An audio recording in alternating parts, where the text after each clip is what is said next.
अस्सलाम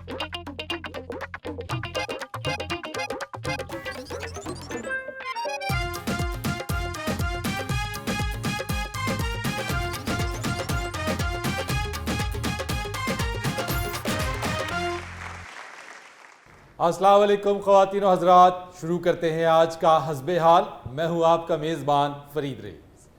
नाज़रीन, आज शो का आगाज़ कर रहे हैं साबिक़ वज़ीर आज़म पाकिस्तान जनाब मियाँ मोहम्मद शहबाज शरीफ साहब की गुफ्तगू से। अस्सलाम वालेकुम मियाँ साहब। कांटों पे चलते हुए आए थे वनों में, देख बलम तेरी कसम छाले पड़े पाँव में। शोलों पे चलते हुए आए थे वनों में, देख बलम तेरी कसम छाले पड़े पाँव में। बहुत अच्छे मियां। फरीद साहब, ये जो 16 माह जो हमने हुकूमत की है, ये यकीन माने ये कांटों का और शोलों का सफर था। आप यकीन कीजिए, जब मैं घर पहुंचा हूं तो मेरे जूते में से इतने इतने बड़े कांटे निकले हैं, इतने इतने बड़े। ये तो मेहरबानी राना सनाउल्लाह साहब की कि उन्होंने जूते में से कांटे निकाले हैं, क्योंकि राना सनाउल्लाह जमूर डालने के बड़े माहिर हैं। तो मियाँ साहब, बिलाकर ये कांटों और शोलों पर चलने का फैसला तो आपका ही था, इख्तियार क्यों लिया आपने फिर? हमें ये मालूम था कि पाकिस्तान को सियासी तौर पे, मुआशी तौर पे, अमूर खारजा के हवाले से तबाह कर दिया गया है। हमने उसी वक्त फैसला किया कि ये पाकिस्तान हमारा है, हमने इसे बचाना है। हम आगे बढ़े। फरीद साहब, आप ये देखें कि हमने अल्लाह के फजल से मुल्क को डिफॉल्ट होने से बचाया है। वाह जी वाह। एक मिनट भी हम लेट होते तो मुल्क डिफॉल्ट हो चुका था। हमने फौरन बढ़ के एकदम हमने मुल्क को संभाला है। हम अल्लाह ताला का शुक्र अदा करते हैं, उसके एहसान का शुक्र अदा करते हैं कि उन्होंने हमें ये हिम्मत और ताकत दी कि हमने मुल्क को बहरानों से निकाल के अल्लाह के फजल से दिखाया है। चले मियाँ साहब, इस पर आगे चलकर बात करते हैं। वैसे आपके जाने पर वजीर आजम हाउस के दरो दीवार अफसरदा तो होंगे? क्या बात कर रहे हैं आप फरीद साहब।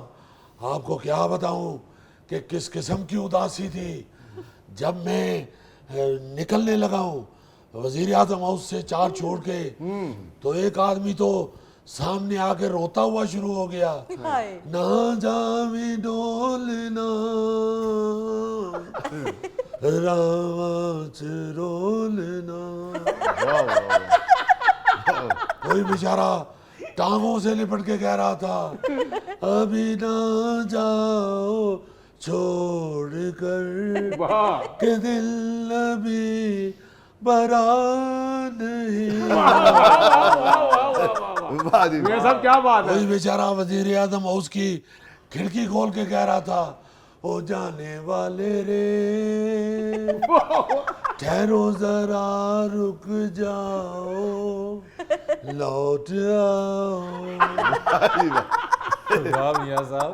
एक सेक्रेटरी ने तो फरीद साहब जी, पीछे से मुझे जिन जफा डाल लिया, जिन जफा डाल लिया और जोर जोर से कहने लग गया, मेरा ही गाना अच्छा। मेरा ही गाना गाना शुरू हो गया। अकेले न जाना हमें छोड़ कर तुम, आया तुम्हारे बिना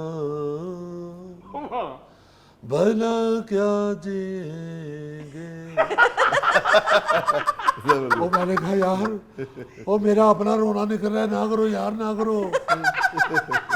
पीएम हाउस का शेफ फरीद साहब जो बेचारा उधर सारा दिन रोटी हांडी में लगा रहता है, वो तो गाड़ी के साथ साथ भागना शुरू हो गया। और मैंने शीशा नीचे किया कि शायद कोई चाबी मेरे जेब में रह गई है। जब मैंने शीशा नीचे किया तो शीशे के ऊपर हाथ रख के भागता हुआ गा रहा था, टूर चले कौन ना करार की ताए। ओ मैंने कहा यार खुदा के वास्ते क्या कर रहे हो, टाइम खत्म हो गया है। मैंने तो फिर फरीद साहब सारे हमले को गुस्से में कहा है। अच्छा, ओ ले कुंजिया ते रख ले सराने, चलिया मैं पे के आने। वो ये तो बड़ा दर्दनाक मंजर सी मियां साहब, फिर गेट तो बाहर कहीं निकले। गौरी साहब आपको क्या बताऊं, गाड़ी के ऊपर कबे इकट्ठे हो गए। वो मैं तो ड्राइवर ਨੂੰ पूछिया, मैं को काम मार के गाड़ी च रखे हैं ये इतने कबे ऊपर क्यों आ गए हैं। तो ड्राइवर ने बताया कि मियां साहब जरा गौर से सुने तो सही, वो कहाँ की बजाय ना कर रहे हैं। वो मैंने फिर सबको तसल्ली दी, मैंने कहा फिक्र ना करे, अगर मेरे कायद मियां मोहम्मद नवाज शरीफ साहब ने मुझे हुक्म किया, मुझे इजाजत दी, तो मैं दोबारा ऐसे ही वापस आऊंगा।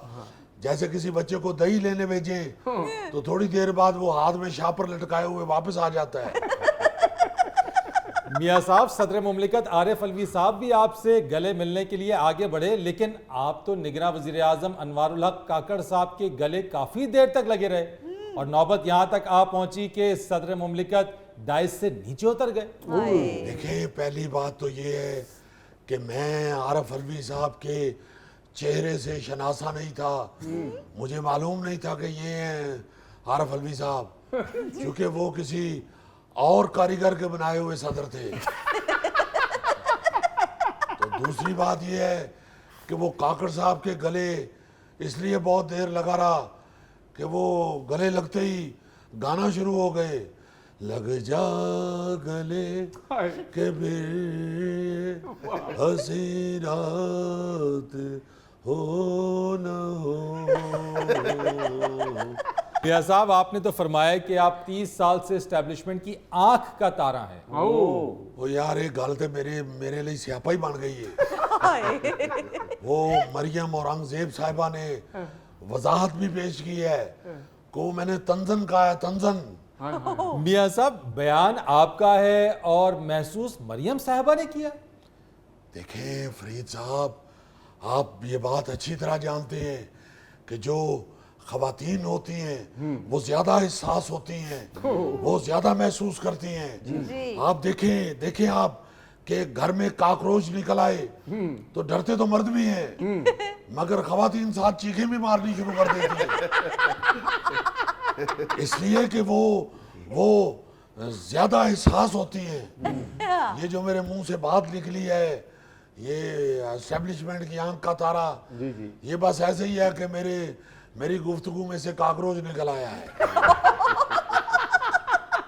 ये ऐसे ही फरीद साहब, बात बुराई बात है। अल्लाह के फजल से मैं अपनी कारकर्दगी से दूसरों से प्यार वसूल करता हूँ। मैंने कभी एस्टेब्लिशमेंट से कोई रियायत नहीं ली। कभी आपने देखा हो कि उन्होंने मेरे दही के ऊपर डबल मलाई डाल दी हो, या आपने देखा हो कि उन्होंने मेरे समोसों में लाल चटनी और चने दोनों डाल दिए हो, या कभी आपने देखा कि उन्होंने मुझे को 100-200 का इजी लोड करा दिया हो। नहीं, तो बिल्कुल नहीं। मैं अपनी कारकर्दगी से सबको पसंद आता हूँ। अल्लाह के फजल से मेरी भाग दौड़ और मेरी मेहनत मुझे दूसरों की आंख का तारा बनाती है। बिल्कुल सही। मियां साहब, कब वापस आएंगे आप? मैं रोज जब मुगलपुरे अंडरपास में घुसता हूं तो मुझे आप रोज याद आते हैं। मैं गौरी साहब, इंशाल्लाह आप वोट दें मुझे तो इलेक्शन के बाद इंशाल्लाह फिर मैं आपकी खिदमत में हाजिर हो जाऊंगा। आपने वापस कीनिया तो नहीं ना चले जाना? नहीं जी, मैं बीजिंग अंडरपास की बात कर रहा हूँ, मुगलपुरे। अच्छा, हाँ, कोई एक कई अंडरपास अल्लाह के फजल से बनाए हैं मैंने। लोगों को बड़ी सहूलतें दी हैं, सड़कें पहुंचा दी हैं हर जगह पे, और बेशुमार अंडरपास बनाए हैं। अल्लाह के फजल से अवाम की खिदमत की है, हर जगह सड़क पहुंचाई है, फिर लोगों से मोहब्बत की है। मैं ते फरीद साहब महल्ले च बच्चियां च टाफियां भी वंडदा रहा जी। अभी तो मियां साहब आप अवाम में महंगाई की टॉफियां बांट कर चले गए हैं। महंगाई आसमान को छू रही है जी। आप ये देखें अल्लाह के फजल से कि मैंने किस कदर सख्ती से कंट्रोल किया हुआ था पेट्रोल की कीमत को।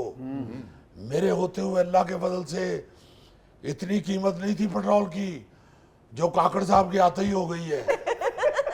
जाने दे मियां साहब, आपकी हुकूमत में भी पेट्रोल की कितनी दफा कीमत बढ़ी है? ये आखिरी बार जो पेट्रोल की कीमत बढ़ी है समरी पर आपने रोते हुए साइन किए हैं मियां साहब। भाई वो सारी पिछली बातें हैं, उसको भूल जाएं। अब ये जो नया बंदा आपको दिया काकड़ साहब, आप उसके पीछे पड़े ना। है कि नवा बंदा भी तो दे देता है, तो हुण मीडिया जाने ते वो जाने सानू की। तो मियां साहब ये नया बंदा भी तो आप ही दे के गए। फरीद साहब आप माशाल्लाह सीनियर जर्नलिस्ट हैं, आपको सब पता है। सानू कौन पूछता जी?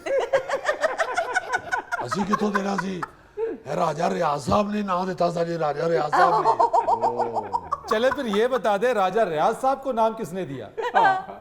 अल्लाह ही जाने कौन बचर है, अल्लाह ही जाने कौन बचर है, अल्लाह ही जाने कौन, अल्लाह ही जाने कौन बचर, अल्लाह ही जाने कौन, फरीद साहब ब्रेक ले लो, कवाली शुरू हो गई। अल्लाह ही जाने कौन बचर है, अल्लाह ही जाने। नाज़रीन यहाँ पर वक्त हुआ है एक ब्रेक का, हमारे साथ रहिए। थड़े दे उत्ते किन्ने मुंडे बैठे ते एक दूजे नु पे गालां कड्डन। मैं मुड़ के वगा के लक च छोटी मारी। मैं क्या उतरियो, तुहानू समझ नहीं आउंदी कोलम धीआं भैणां मावां लंघदियां।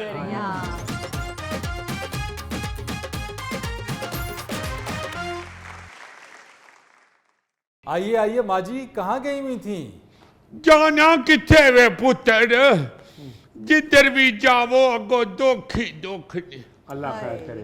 दूध लैन आस्ते गईयां ते हाँ इन्ना गुस्सा चढ़िया, इन्नी तबीयत खराब हुई है। हैरान होनिया मैं, लोगों को क्या हो गया हुआ है? क्या हुआ माँ जी? मत मारी गई है इनकी। इतनी इतनी गंदी गालियां निकालते हैं, इतनी भैड़ी गुफ्तगू करते हैं। बंदा सोचता है कि क्यों बाहर निकली। बड़े ही बेवकूफ ने। आज दूध लैन आस्ते गईयां भट्टी दी दुकान तो, उत्थे मुंडे बैठे ने, गालां कड्डन दे ने एक दूजे नूं। निक्की जिन्नी गल तो एडा भैड़ा एक दूजे नूं कहन दे ने। मैं क्या उतरियो, माए बहने तो बेचारी घर बैठी हुई है।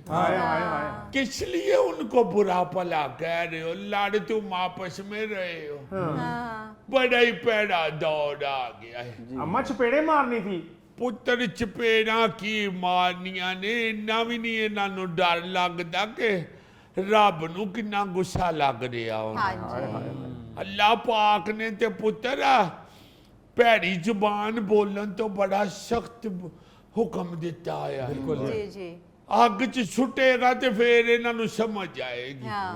बहुत भैड़ा हो गया साडा मुआशरा। जिन्ना गल्लां दा कदी सोचिया भी नहीं सी, वो नजर आउन डईयां। अम्मा तरबियत का भी फुकदान नजर आता है। माँ बाप का कोई चेक एंड बैलेंस नहीं है, उसके ऊपर कोई नजर नहीं है, निगाह नहीं है कि बच्चे क्या गुफ्तगू कर रहे हैं और कैसी गुफ्तगू कर रहे हैं। पुत्र माँ बाप के आप एडियां गंदियां गालां। सही कह रहे हो, बिल्कुल सही कह ये मेरी भतीजे की बीवी नूह है साडी, अपने बच्चे नूं गाल कढ देती। मैं कहनी तेनू शर्म नहीं आती? हया कर कुछ की पे कहनी है। तेनू इस गल का ही नहीं पता, एहसास ही नहीं तेनू।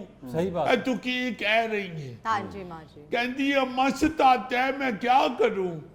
मैं कहा सानू भी बाल सताउंदे सन, असी ते गुस्से च भी दुआवां दे दे सन। गुस्से च भी कहना वे तेरा बेड़ा तर जाए, वे तेनू कख ना होवे, जीवन जोगिया की करन दे। गुस्से में ये कहते थे। ਹੁਣ ਤੇ ਗੁੱਸੇ ਚ ਗੰਦੀਆਂ ਗਾਲਾਂ ਮਾਵਾਂ ਵੀ ਤੇ ਪਿਓ ਵੀ ਹਾਂਜੀ। ਇਹ ਥੋੜੇ ਦਿਨਾਂ ਦੀ ਗੱਲ ਨਹੀਂ ਪੈ ਰਿਹਾ ਆਪਣਾ ਕੀ ਨਾਂ ਤੇਰਾ ਕਾਕਾ ਫਰੀਦ फरीद ਹਾਂ, रईस ਫਰੀਦ ਤੈਨੂੰ ਕੀ ਦੱਸਾਂ ਮੈਂ ਸਬਜ਼ੀ ਲੈਣ ਵਾਸਤੇ ਪਈ ਜਾਨੀ ਆ ਤੇ ਆ ਨਹੀਂ ਅਕੇਲ ਕੋਕੇ ਵੇਚਦਾ ਮੁੰਡਾ ਹਮੀਦ ਪੁੱਠੋ ਜਿਹਨੂੰ ਕਹਿੰਦੇ ਨੇ ਉਹਦੀ ਹੱਟੀ ਦੇ ਥੜੇ ਦੇ ਉੱਤੇ ਕਿੰਨੇ ਮੁੰਡੇ ਬੈਠੇ ਤੇ ਇੱਕ ਦੂਜੇ ਨੂੰ ਪੈ ਗਾਲਾਂ ਕੱਢਣ ਮੈਂ ਮੋੜ ਕੇ ਵਗਾ ਕੇ ਲੱਕ ਚ ਛੋਟੀ ਮਾਰੀ ਓਏ ਮੈਂ ਕਿਹਾ ਉਤਰਿਓ ਤੁਹਾਨੂੰ ਸਮਝ ਨਹੀਂ ਆਉਂਦੀ ਕੋਲੋਂ ਧੀਆਂ ਭੈਣਾਂ ਮਾਵਾਂ ਲੰਘਦੀਆਂ ਹਾਂ ਤੇ ਆ ਕੀ ਕਰਨ ਦੇ ਸ਼ੋਖੀਓ ਗਾਲਾਂ ਕੱਢਣ ਦੇ ਏਡੀ ਏਡੀ ਉੱਚੀ ਹਾਂ ਤੇ ਅੱਗੋਂ ਹੱਸ ਕੇ ਕਹਿੰਦਾ ਮਾਂ ਜੀ ਲੜਨ ਤੇ ਨਹੀਂ ਦੇ ਅਸੀਂ ਤੇ ਮਜ਼ਾਕ ਕਰਨ ਦੇ ਓਏ ਮੈਂ ਕਿਹਾ ਫਿੱਟੇ ਮੂੰਹ ਤੁਹਾਡੇ ਮਜ਼ਾਕ ਦਾ ਹਾਂ, ਇਹ ਬਿਲਕੁਲ। ਕਿਹੜਾ ਮਜ਼ਾਕ ਹੈ ਧੀਆਂ ਭੈਣਾਂ ਨੂੰ ਗਾਲਾਂ ਕੱਢਣ ਦੇ ਹੋ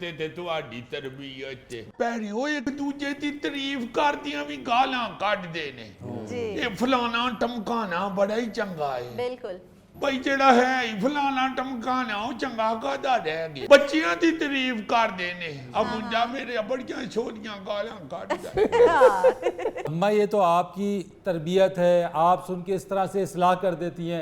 पहले तो लोग मोहल्ले वाले बच्चों को गलत गुफ्तगू या काम करते देखते थे तो कान पकड़ते थे, एक थप्पड़ भी लगा देते थे। हाँ अब बच्चा अगर गलत गुफ्तगू करे या गलत काम करता हुआ कोई देखे तो मोहल्ला वाला बोलता भी नहीं है कि जी माँ बाप मेरे ही पल्ले पड़ जाएंगे, मेरे बच्चे को क्यों बोला या मेरे बच्चे को क्यों मारा। ਪੁੱਤਰ ਏਡੀ ਗੱਲ ਨਹੀਂ ਬਕਾਇਦਾ ਸਮਝ ਆਉਂਦੀ ਏ ਜੇ ਕੋਈ ਗਾਲਾਂ ਕੱਢਣ ਵਾਲਾ ਏ ਤੇ ਉਹ ਵੀ ਲੋਕਾਂ ਨੂੰ ਯਾਦ ਹੋ ਜਾਂਦਾ ਏ ਉਤਰਾ ਭੈੜਾ ਏ ਤੈਨੂੰ ਮੈਂ ਕੀ ਦੱਸਾਂ ਮੇਰੇ ਵਾਲਿਦ ਸਾਹਿਬ ਅੱਲਾ ਜੰਨਤਾਂ ਚ ਜਗ੍ਹਾ ਦੇਵੇ आमीन।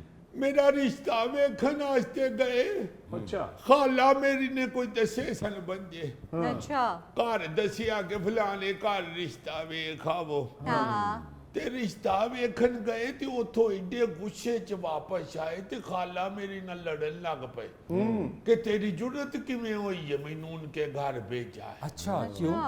ਮਾਂ ਮੇਰੀ ਆਂਦੀ ਹੈ ਹਾਇਆ ਕੀ ਹੋਇਆ ਹਾਂ ਹੈ ਕੀ ਹੁਆ ਕਹਿੰਦੇ ਨੇ ਗੱਲਾਂ ਕਰਨ ਦੇ ਆ ਤੇ ਉਹ ਮੁੰਡੇ ਦਾ ਜਿਹੜਾ ਤਾਇਆ ਹੈ ਉਹਨੇ ਗਾਲ ਕੱਢ ਦਿੱਤੀ ਮੇਰੇ ਸਾਹਮਣੇ ਓ ਉੱਠ ਕੇ ਆ ਗਏ ਅੱਜ ਨੇ ਜਿਨ੍ਹਾਂ ਦੇ ਘਰ ਚ ਕੋਈ ਗਾਲ ਕੱਢਦਾ ਏ ਉਹ ਕਿੱਥੋਂ ਚੰਗੇ ਹੋ ਸਕਦੇ क्या बात है।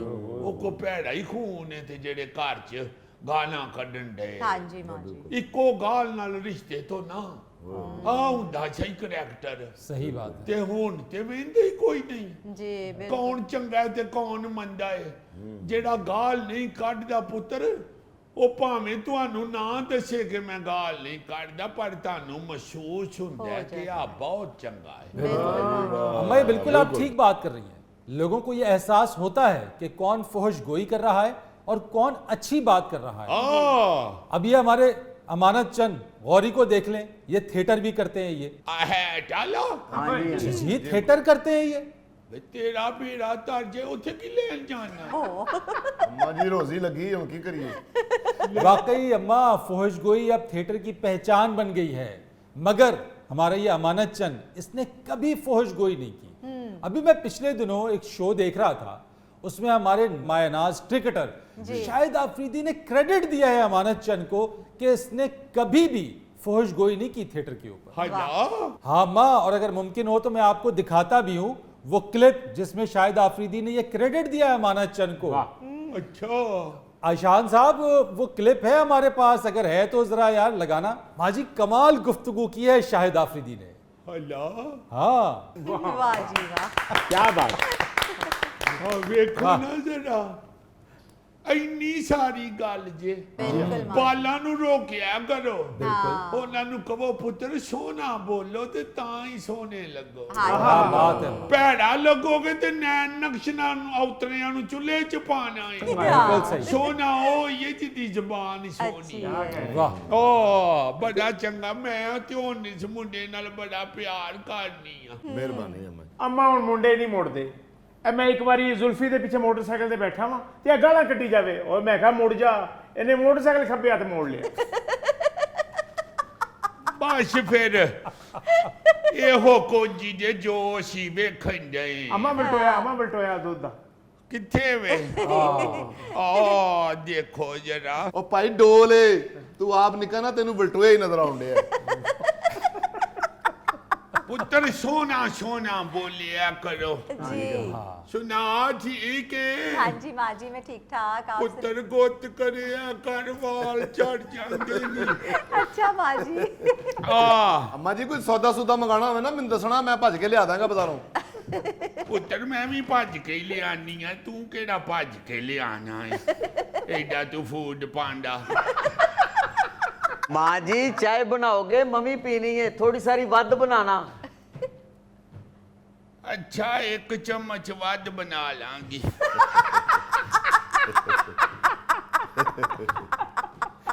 नाज़रीन यहाँ वक्त हुआ है एक ब्रेक का, हमारे साथ रहिए। मैं तो अपने अफसरों को कह रहा हूँ कि हेलमेट भी सड़क पे ही लगवाते जैसे डुवानियों का ढेर नहीं लगा होता तरबूज पड़े होते हैं इसी तरह हेलमेटों का ढेर लगा के तो वार्डन उड़ड़ा आवाज लगा रहा हो जड़ा पन्न लाल है जड़ा पन्न लाल है जड़ा पन्न लाल है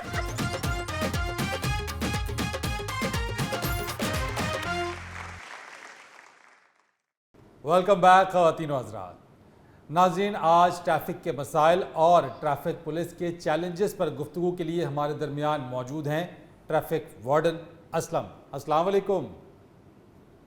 वालेकुम सलाम। गुफ्तगू क्या करनी है कोई हमें इज्जत मिलती हो तो गुफ्तगू करे बन क्या हुआ है क्या हुआ है असलम साहब, यकीन करें फरीद साहब कोई बंदा हमें खाते में ही नहीं लिखता हम कहते हैं चलो खूह खाते में ही लिख लो ओ इतनी बदतमीजी करते हैं लोग हम किस लिए खड़े होते हैं सड़कों के ऊपर लोगों की जानो माल की हिफाजत काटे होते हैं हाँ बिल्कुल चलो माल की नासी जान की तो काटे होते हैं हाँ ये बात है लोगों को सिर्फ बताने के लिए कि खुदा के वास्ते हेलमेट पहने लाइसेंस बनवाएं लोग आगे से बदतमीजी करते हैं अगर किसी को रोक ले तो बदतमीजी शुरू कर देते हैं ओए अभी कुछ दिन पहले मैंने एक बंदे को रोका मैंने कहा अपना लाइसेंस दिखाओ अपने कागजात दिखाओ गाड़ी के तो उसने फोन करके तो अपने एक पुलिस वाले दोस्त को बुला लिया और ट्रेनी सब इंस्पेक्टर था वो दोनों ने मिलकर मुझे मारना शुरू कर दिया ट्रेनी सब इंस्पेक्टर ने आपको मारा?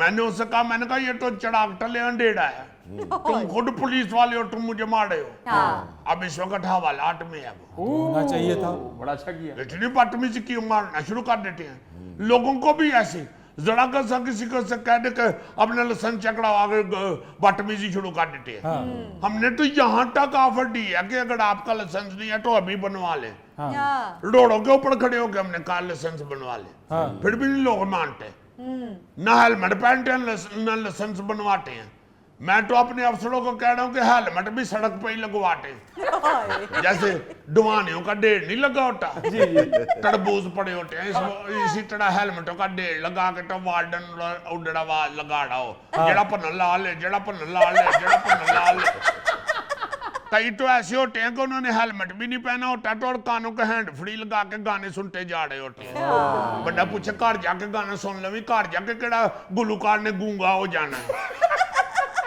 अगर हेलमेट ना पहना हो तो यही होना चाहिए जितने का हेलमेट है ना उतने का ही चलान हो उसको कहीं या चलान कराओ या अभी हेलमेट खरीदो असलम साहब, हेलमेट उसने फिर भी नहीं खरीदना। यही है यही तबीयत हुई है लोगों की जितना मर्जी मिनटे कर लें खुदा के वास्ते हेलमेट पहने ये आपकी जान की हिफाजत के लिए इतनी दफा तो आपके प्रोग्राम में बता चुके हैं जी इतने ज्यादा जख्मी होकर तो अस्पतालों में आते हैं रोजाना रोजाना आपको पता है रोजाना 13 बंदे मरते हैं रोड एक्सीडेंट में तो बाज फिर भी नहीं आते आप जाकर देखे जरा इमरजेंसियों में अस्पतालों की इमरजेंसियों को जाकर पूछे कितने लोग आते हैं इधर एक्सीडेंट कड़ा कड़ा के जख्मी हो के आप देखे हेलमेट ना पहनो अल्लाह माफ करे ये जो नाजुक हड्डी होती है ये जो खोपड़ी है जी ये अल्लाह माफ करे सड़क पे लगती है या किसी फुटपाथ पे जा लगती है या गाड़ी पे लगती है उसी वक्त बंदा मर जाता है हेड इंजरी तो बहुत खौफनाक होती है बड़ी असलम साहब। खौफनाक जान चली जाती है तो हम अगर कहते हैं हेलमेट पहनो तो हम क्या अपने दुआने बेच रहे हैं हाँ हम आपकी हिफाजत के लिए आपकी जान की हिफाजत कर रहे हैं बिल्कुल सही असलम साहब, चालान करने के बजाय उनको शऊर भी तो दें आप। शऊर क्या दें आप उधर ब्लैक बोर्ड रख के खड़े हो जाए फुटपाथ पे क्लासरूम बना ले उधर सिखाना शुरू कर दें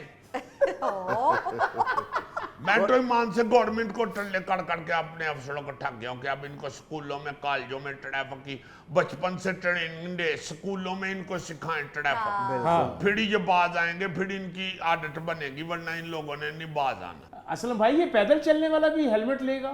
लो हाँ, अगर आपने किसी का उड़ाड़ देना है तो फिर पैदल भी हेलमेट पहन के जाए, क्योंकि डाड़ लेने वाला अगर ऐसे टकड़ गया तो उसने सिर में डांगे मार दिया। मैं तो एक और अपील करना चाहता हूँ, गवर्नमेंट को चाहिए कि सारी मोटरसाइकिलें खत्म कर दे, इधर सिर्फ स्कूटियां ले आए। स्कूटी देखो, पूरी दुनिया के अंदर जितने भी मुहज्जब कंट्रीज है ना, उनके अंदर स्कूटियां होती हैं, वो जितनी मर्जी रेस दें वो 35-40 से ऊपर जाती नहीं। अब हमारे पास जो मोटरसाइकिल है बच्चे चला अल्लाह माफ करे, इस तरह लग रहा होता है सड़क के ऊपर जैसे पूंड जा रही है।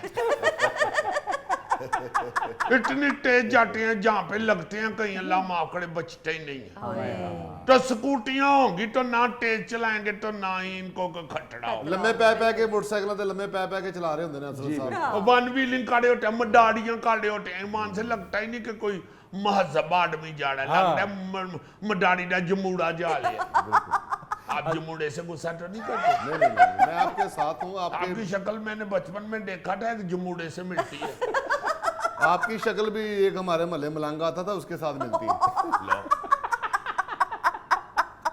बात हो रही है हेलमेट की। असलम साहब, आप चिंची रिक्शे पे बैठे हैं कभी? चिंची पे मानी बैठा, मुझे डर लगता है। ये तो खत्म कराएं, ये कहाँ से आ गई सवारी? वो देखे ना जरा, हमने खत्म करानी है, खत्म तो गवर्नमेंट ने करानी, हमें तो जो हुक्म देंगे हम शुरू हो जाएंगे। असलम साहब कैसे खत्म कराएंगे? असलम साहब के तो खुद चिंची रिक्शे चल रहे हैं। इसका लाइसेंस भी नहीं है सर, कैसी बात है यार? मेरे कहाँ से चल रहे हैं, मेरा कजन है उसके हैं वो लोग, मुझे कहते हैं तुम्हारे हैं। मैं तो अपने कजन से बोलता भी नहीं, मैं कहता तुम खतरनाक काम करते हो, तो कहता खतरनाक मैं कि सप बेचना हूँ। कहता ये लोगों को सहूलत दे रहा हूँ, उनको ट्रांसपोर्ट दे रहा हूँ, 60 में पैसे कमा रहा हूँ। तो मैंने कहा ये ट्रांसपोर्ट दे रहे हो, 10 पीछे 10 अगे 10 नाल मोटरसाइकिल ते बाय होंगे, 9 बंदियां नाल जाड़िया होना है, ते तू सहूलत दे रहे हैं। अगे जाके तेरी चिंची उलट गई ते इन्हां 9 चों 8 डैमेज हो जाएंगे, तू बच जाएगा क्योंकि तेरी उल्टबाजी अच्छी है। असलम साहब आप खुद भी तो देखें ना कि आप ही के ट्रैफिक वार्डन जो हैं वो ब्लूटूथ प्रिंटर से चालान के प्रिंट निकाल कर लोगों से चालान के पैसे लेकर अपनी जेबें भर रहे हैं, बजाय सरकारी खजाने में उसको जमा कराने के। तो ये भी तो ज्यादती है ना। हाँ हमें पता है, हम शर्मिंदा हैं। काली बेड़े तो हर जगह होती हैं। पहले एक महकमा बनाती है गवर्नमेंट, तो कहती है ये फ्री ऑफ करप्शन होगा, इनकी तनख्वाहें बहुत होंगी, इनको ये सहूलतें मिलेगी। उसके बाद जब ना सहूलतें मिलती है, ना उनको तनख्वाहें मिलती है, ना उनकी तरक्कियाँ होती हैं, तो फिर भागते हैं ये लोग 2 नंबरी करने। मगर फिर भी मैं तो कहता हूँ कि मैं नौकरी छोड़ दूंगा, मैंने करप्शन नहीं करनी। तो ये जाली प्रिंटर बना के जाली रसीदें काटते हैं, चलान तो पैसे अपनी जेब में डाल देते हैं, तो उसको कहते कि तेरा हूं नहीं चलान पे हो गया, ले आओ कर दो 500 रुपया। तो आपको आता है ये ब्लूटूथ प्रिंटर चलाना? मुझे नहीं आता, इसलिए तो मैं बचा हुआ हूँ। मुझे ब्लूटूथ नहीं चलाना था, मुझे बस इन टूथ का ही पता है। नाज़रीन यहाँ पर वक्त हुआ है एक ब्रेक का, हमारे साथ रहिए। मैं कहता हूँ कि ऐसे इकदामात में ये जहन में रखा करें कि एक जो कैंसर ज़दा मरीज है उसको ब्यूटिशियन की नहीं ज़रूरत होती, डॉक्टर की ज़रूरत होती। वाह क्या बात की।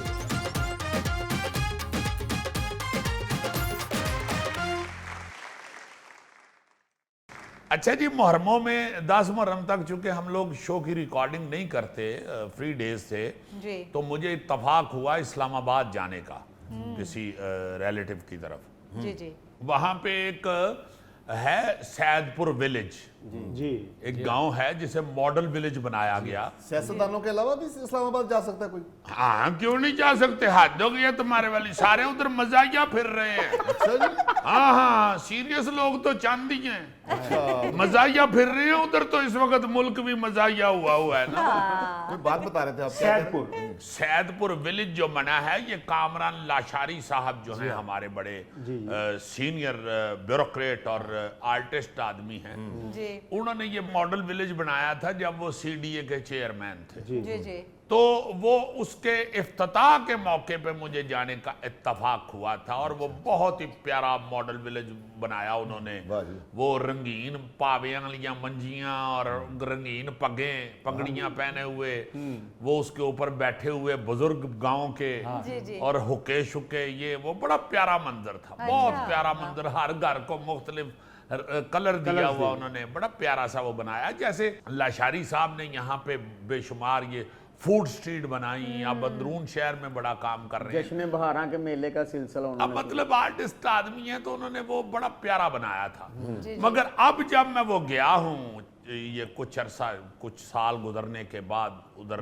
मैं मॉडल विलेज देखने चला गया। अच्छा। तो सैदपुर विलेज, तो मैं खून के आंसू बहा के वापस आ गया। कुछ खाया पिया भी होगा अजीजी?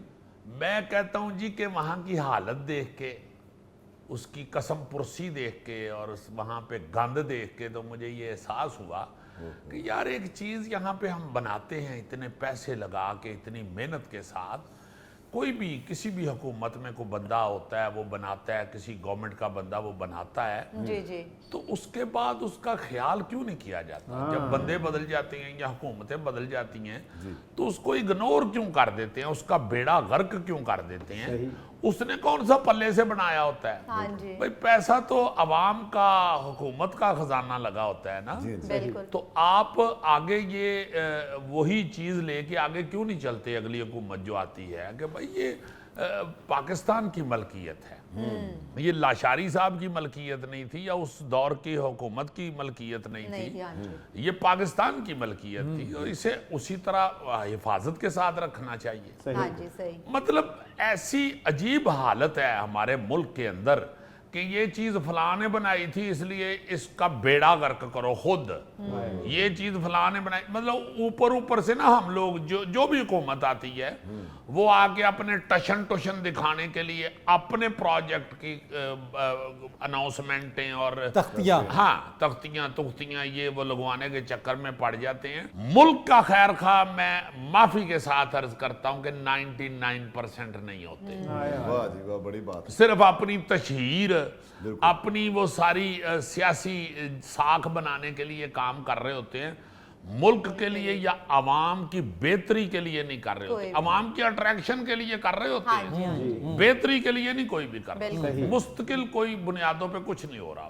जी बहुत से ऐसे हैं चीज़ें, जैसे हमारे ये जो आर्टिस्टों के हवाले से अभी तकरीब एक हुई है, शहबाज शरीफ साहब ने जाने से कोई 2 दिन पहले वो यहाँ पे गवर्नर हाउस में लाहौर में तकरीब की। वो उसमें उन्होंने कहा जी फिल्म इंडस्ट्री की बहाली के लिए ये तकरीब मुनक़द की गई है।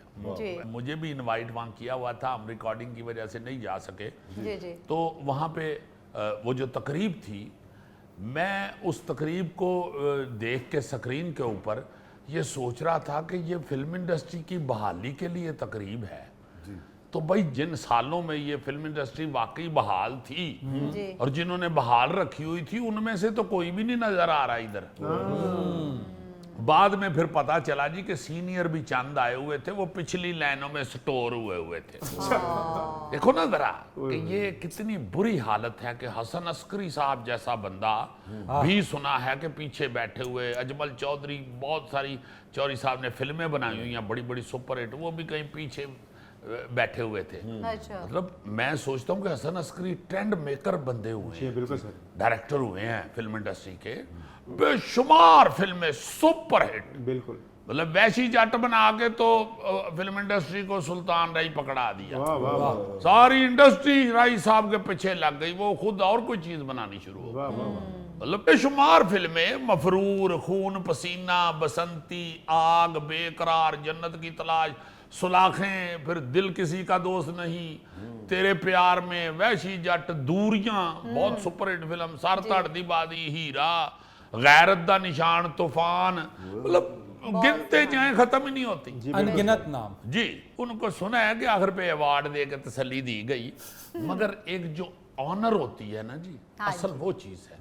फिर खालिद अब्बास डार साहब, अशरफ खान साहब, सारे सीनियर लोग पीछे बैठे हुए, मतलब ये वो दौर था हसन अस्करी साहब वाला कि हर हफ्ते 3-4 फिल्में लगती थी सिनेमा, सही, बिल्कुल हर सही। हफ्ते। बिल्कुल सर। ठीक है, जो नए हैं उनको भी बड़ा जाहिर है वो इस वक्त काम कर रहे हाँ जी। हैं और बड़े हमारे लिए वो जाहिर है इज्जत के काबिल हैं, मगर जो सीनियर हैं अगर आप उनका अदब छोड़ेंगे तो फिर बड़ा दिल दुखेगा। बिल्कुल सही। आप और कुछ नहीं तो इंडिया के फंक्शंस जो होते हैं, अवार्ड फंक्शन या आर्टिस्टों का इकट्ठ जहाँ होता है अदाकारों का, उसी से आप थोड़ा सा सबक सीख लें। हाँ। उन्होंने सारे बूढ़े बूढ़े जो बेचारे अब चल भी नहीं सकते वो भी तैयार त्यूर करके आगे आगे बिठाए होते बिठाए, हैं। हाँ जी। वाह। और जब वो उनको बुलाया जाता है तो पूरा हाल खड़ा हो खड़ा हो जाता है, सारी इंडस्ट्री खड़ी हो जाती है कि भाई ये एक ऐसा बंदा है जिसने बड़ा काम किया। बाकी कुछ ऐसे नामवर लोग भी जो कि आज की नस्ल को भी याद हैं, वो शायद किसी मसरूफियत की वजह से नहीं आए या उनका को अपना नहीं दिल किया। फिल्म स्टार शान नहीं नज़र आए, मोहम्मद राना नहीं नज़र आए, अफजल रैम्बो नहीं नज़र आए, जो पिछली 2-3 दहाइयों से फिल्म इंडस्ट्री को चला रहे थे। हाँ जी। फिर अपना सैयद नूर साहब नहीं नज़र आए, साइमा साहिबा नहीं नज़र आई, जी। तो शायद कुछ उनकी मसरूफियत हो। जी। बल्कि चूंकि कैमरा आगे पड़ा होता है इसलिए जो आगे लोग नजर आ रहे थे हाँ जी। उनमें बाबरा शरीफ साहिबा, संगीता साहिबा और गुलाम मोहिउद्दीन साहब, रेशम साहिबा भी सामने नजर आई, सुनैर निशो बेगम भी थी तकरीब में, मैंने नहीं उनको देखा। यही चेहरे नजर आए हैं जिनको आप कह सकते हैं कि ये फिल्म इंडस्ट्री का सतून थे। बल्कि मुझे किसी ने ये बताया कि वो एक कोई सिक्योरिटी वाला आया तो वो बेचारे जो पुराने लोग थे उनको जहाँ वो बैठे हुए थे उनको कहा जी आप सारे यहाँ से उठ जाएं। अच्छा, तो बाबरा शरीफ साहब एक आड़ी ऐसी आर्टिस्ट हैं जो हर अदाकार की इज्जत के लिए खड़ी हो जाती है। बाबरा जी ने सुना उठ के कहा कि भाई ये सब नहीं उठेंगे, आप कौन हैं? वो ऊंचा बोले हैं तो वो बंदा फटाफट परे को चला गया। कहाँ है वो मरियम साहिबा, मरियम औरंगजेब, और कहाँ है वो फलां, जो 3-4 औरतें ये कर रही थी सारा अरेंजमेंट। मैं ये अर्ज करना चाहता हूँ हुक्मरानों से भी, नून लीग से भी, शहबाज शरीफ साहब से भी, कि ये ऐसे लग रहा था कि ये फिल्म इंडस्ट्री की बहाली के लिए नहीं, आपकी सियासत की बहाली के लिए ये तकरीब हो रही है। आप अगर फिल्म इंडस्ट्री की बहाली के लिए ये कर रहे थे तो फिल्म इंडस्ट्री के जो बड़े बड़े नामवर लोग थे जी। आपने उनको बुला के तो इज्जत देनी थी। हाँ जी। आए भी हैं कुछ लोग, आए भी हैं। साबिक वजीर आजम साहब ने, शहबाज शरीफ साहब ने, कहते हैं जी को अद्धी तकरीर तो अपनी दोस्तियों पे कर दी ना कि फलाना भी मेरा दोस्त थी और फलाना भी मेरा दोस्त था। फिल्म इंडस्ट्री की बात को घट वादी हुई है। मैं कहता हूँ कि ऐसे इकदामात में ये जहन में रखा करें कि एक जो कैंसर ज़दा मरीज है उसको ब्यूटिशियन की नहीं जरूरत होती, डॉक्टर की जरूरत होती है। वाह क्या बात की है जी। आप एक मरीज को नला धुला के और उसको बेहतरीन कपड़े पहना के बिठा देंगे तो वो ठीक नहीं होगा। कॉस्मेटिक्स नहीं चलेगी। No, not at all. उसके जो असल मुआलिज है उनके सुपुर्द करें उस मरीज को। आप उसकी दवाई दारू का बंदोबस्त करें, सिर्फ ग्लैमर ही ना देखते जाएं। बिल्कुल सही। बहरहाल एक अच्छा कदम है, मगर आइंदा ऐसे जो आप तकरीबात करते हैं या ऐसी कोई मीटिंग्स करते हैं तो उसमें खुदारा जो पुराने बुजुर्ग हैं, आपने खुद कहा है कि 60 और 70 की दहाई हम वापस लाना चाहते हैं। जो सीनियर हैं, जो डिजर्व करते हैं उनको मतलब उन दहाइयों में फिर जो लोग सचमुच काम करते रहे हैं उनको भी आगे लाए। उनको लाए ना आगे, उनसे मशवरा करें, उनके साथ बैठे, उनको पूछें कि पाजी होया की सी, जेड़ा बेड़ा गर्क होया की सी। नाज़रीन, ये था आज का हस्बे हाल। जाने से पहले एक खूबसूरत बात। मारूफ कलमकार तारिक बलोच सहराई लिखते हैं कि जब बागात और फसलों की जगह दुकानें और प्लाजे बन जाएं तो फिर ख्वाब और परिंदे हिजरत कर जाया करते हैं। अपने मेज़बान फरीद रईस को इजाज़त दीजिए। कल आपसे फिर मुलाकात करेंगे। अल्लाह हाफ़िज़।